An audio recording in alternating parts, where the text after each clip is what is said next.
The low ball offer I took today, the low payout, the base fee was 14 and the tip was only 10. But I didn't want to go far. It says mileage, 12.7 miles. But, I think it was like 17 miles from, I drove to the pickup. I should have paid more attention. I'm close. I drove to the pickup and then drove to the drop-off, and I had to come home, and I had to stay near home today. So I took this. But you see the subtotal of food. It was only $247.50. That's not a lot of food. That's not a large order. I just wasn't in the mood. I turned down that $40 payout because it was just under $800 worth of food, and the miles was at least 30 miles one way to the pickup, to the drop-off. It would have been at least 30 miles. Check out this order I accepted for tomorrow. Food subtotal, $667.60. It's from Jersey Mike's. Base fee is only $10. They're paying less and less and less. Tip, $114 to a place that I've delivered to before, so I know where I'm going.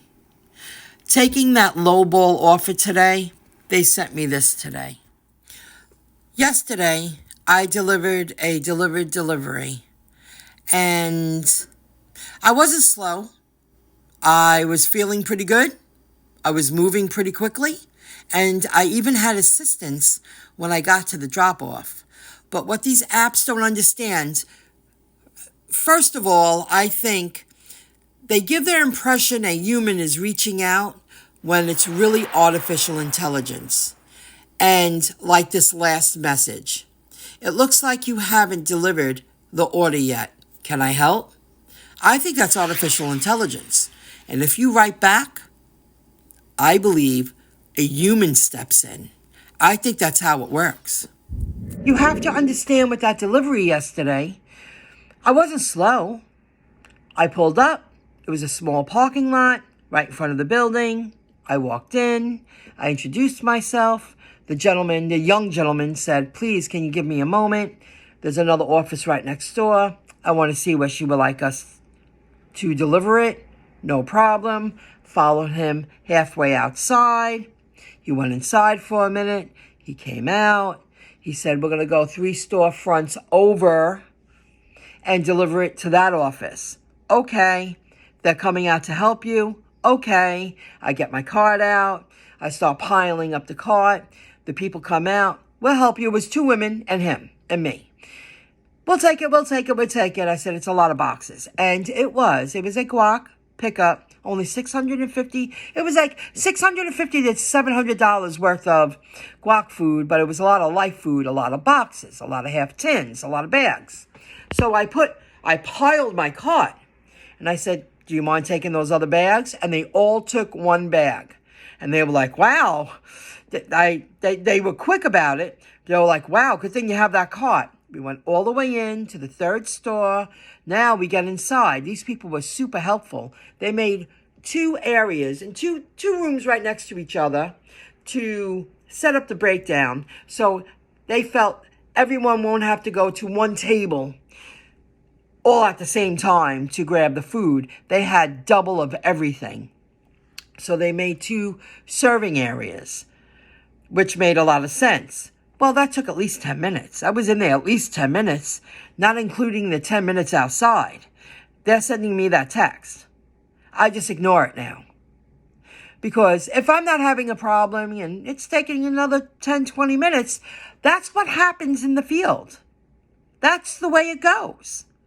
Sometimes you need 20 to 30 minutes to introduce yourself, get into the building, get into the location where they want the food, take the food out of the bags, and half the time break them down that at least it's on the table. Sometimes they say, "Please leave it, we'll break it down later." They're not ready for lunch yet. And they feel when everything's kept in the boxes and tins aren't open, the food stays hotter longer, or at least warm, which makes so much sense. So this is the stuff that I'm not sure if the gig apps take into consideration. but they should, because stuff like that happens all the time. I talk about Meso Robotics that I invested in, the flippy arm that cooks fry later food, French fries, mozzarella sticks, chicken nuggets, anything that can be fried. Look at this. This is out of Five Guys. I watched this person today take each basket and move it over to the next area. I know their routine. I've watched them many times. But that's 2, 4, 6, 8, 9 in this picture, baskets of fries. And there's a couple of more to the left of her. I didn't want to show their bodies, their full face. But I got a good grasp and I went, wow, Flippy would be ideal in a Five Guys burger place like this. Because this person was moving every basket one by one, a lot of human manpower that really you don't need. And they rotate, they work around each other constantly. It's constant movement of humans. Constant movement. Just keeps moving. Well, that's how they cook their fries. And I'm not even showing the other section of the fry later area. It's a lot of work. Imagine a robotic arm cooking all these fries, and at least to the left of that woman there, that's where they can bag them. That's where they do bag them. They season them in the big bin. Then they take the big scoop. They fill up the bag or the cup. And then they top the cup off in the paper bag. That's how they do it. Five Guys. That's a lot of manpower. Lot of manpower and backbreaking work over heated fry laters when you can have robotic arms doing that manual labor. That physical labor, and cooking it right.